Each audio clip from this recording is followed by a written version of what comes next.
So today is Lama Tsongkhapa Day, and I just wanted to commemorate this day by just talking a little bit about his life and a little bit about one of his texts that I find quite inspiring. And of course, none of this knowledge or wisdom is mine. I relied heavily on teachings and writings about Tsongkhapa that came from Venerable Trudrim, Lama Zopa Rinpoche, and also contained in Lama Yeshe Wisdom Archive. But every year we commemorate Lama Tsongkhapa, and more than that, we try to bring his teachings to life in our practice every day and every moment. So it's definitely celebrating his accomplishments and his gifts to all of us is not just a one-day thing. Lama Tsongkhapa was a well-rounded practitioner. He was a scholar and a yogi. He was well-versed in sutra and tantra. He was a teacher and also a very serious practitioner. He was well-versed in Vinaya, adhering to strict monastic discipline and helping a monastic discipline in Tibet flourish. And also worked extensively to accumulate the collections of merit and wisdom. So he was born in 1357 in Amdo province in Tibet. And at a very early age of 7 years, he went to study with a local, a renowned master. Then, after he had spent some years learning Sutra and Tantra from that master, he left that area of Tibet and went to a different place where he studied with more than 50 prominent teachers. He was absolutely non-sectarian, and he was able to study with great masters from the Nyingma, Shakya, Kagyu, and Kadampa traditions. He really pursued and gained very rigorous intellectual training and was very dedicated to his teachers and would go find them wherever they were.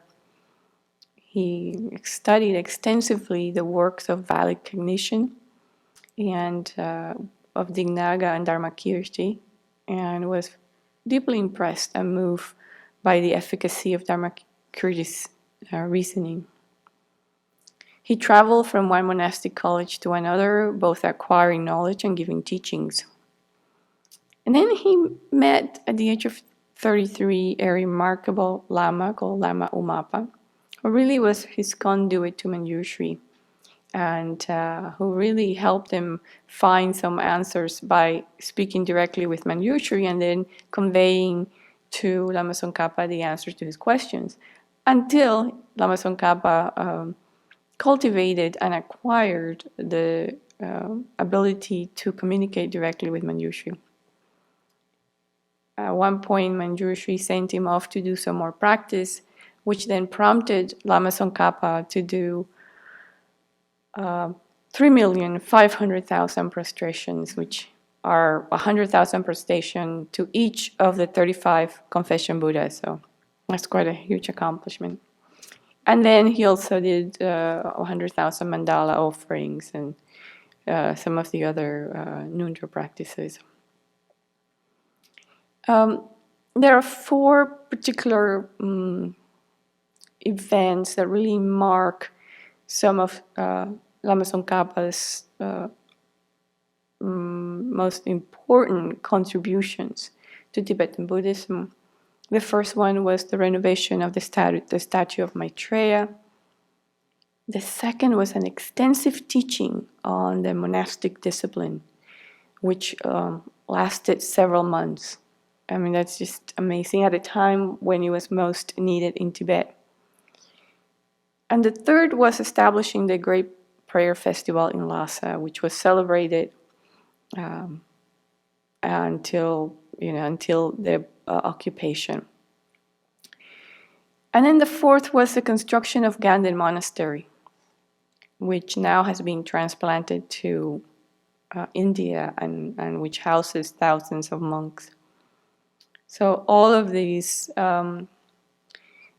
contributions are just a drop in the bucket, particularly looking at his extensive writings and his extensive collection, 18 volumes of texts and teachings, which include the Lamrim Chemo, the great treatise on the stages of the path, as well as the great treatise on the stages of Tantra. Those are two separate writings. And then some of the most widely known texts, which are the three principal aspects of the path, the foundation of good qualities, and in praise of dependent arising. Now, the two principal aspects of the path, I want to dedicate some time to that because it's one of my very favorite texts and one that I use quite frequently and that we recite here weekly at the Abbey. So it's something that I feel myself very close to. For me, it is a very rich meditation tool, full of vivid imagery, which helps me evoke the mental states that I'm trying to cultivate. So the three principal aspects of the path focuses on those three very principal mental states that we're trying to cultivate of renunciation, of bodhichitta, and of wisdom.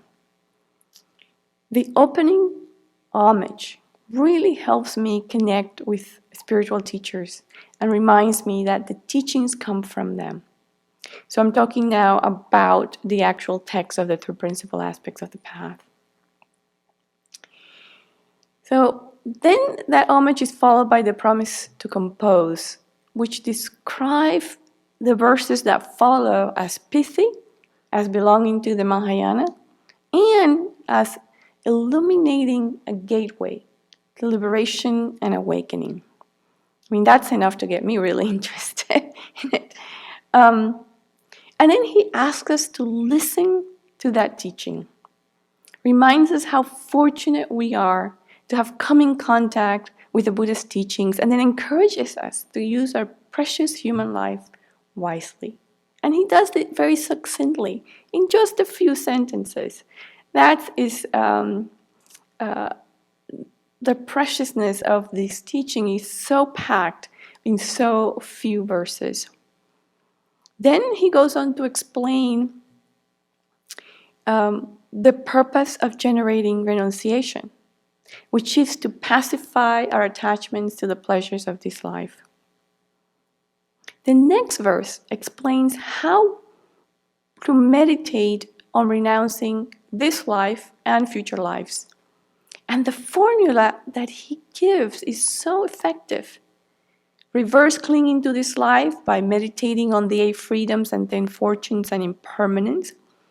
And even though he only dedicates 1 or 2 sentences to this, if we go to the Lamrim, we can bring into this verse all of those other meditations that are attached to those topics, which then sort of makes that verse blossom into a really deep dive into this part of the Lamrim. And then to reverse the clinging to future lives, he says, meditate on karma and its effects and the sufferings of cyclic existence. And there again, we have an explosion of material that we can bring in to really help us generate that state of renunciation and go deeply into the practice. And then he says, how do you know when you have attained renunciation? And then he gives us the definition. So there's no way to get it wrong. He says, how do you know? You know when you day and night unceasingly have the mind aspiring for liberation. That's very clear, so we know when we've gotten there. Then he goes on to explain the purpose of generating the mind of enlightenment, which is bodhicitta. And the purpose is, in order for our renunciation to become the cause for the perfect bliss of awakening, it has to be combined with bodhicitta. The next 2 verses are dedicated to explaining how to generate bodhicitta, which Venerable Sangye Kadro really walked us through earlier this morning during our teaching. Then he gives a definition. How do we know that we've generated bodhicitta? And he says, because when we have effortlessly and spontaneously generating the wish to attain enlightenment for the sake of all sentient beings, that's the marker for having generated bodhicitta.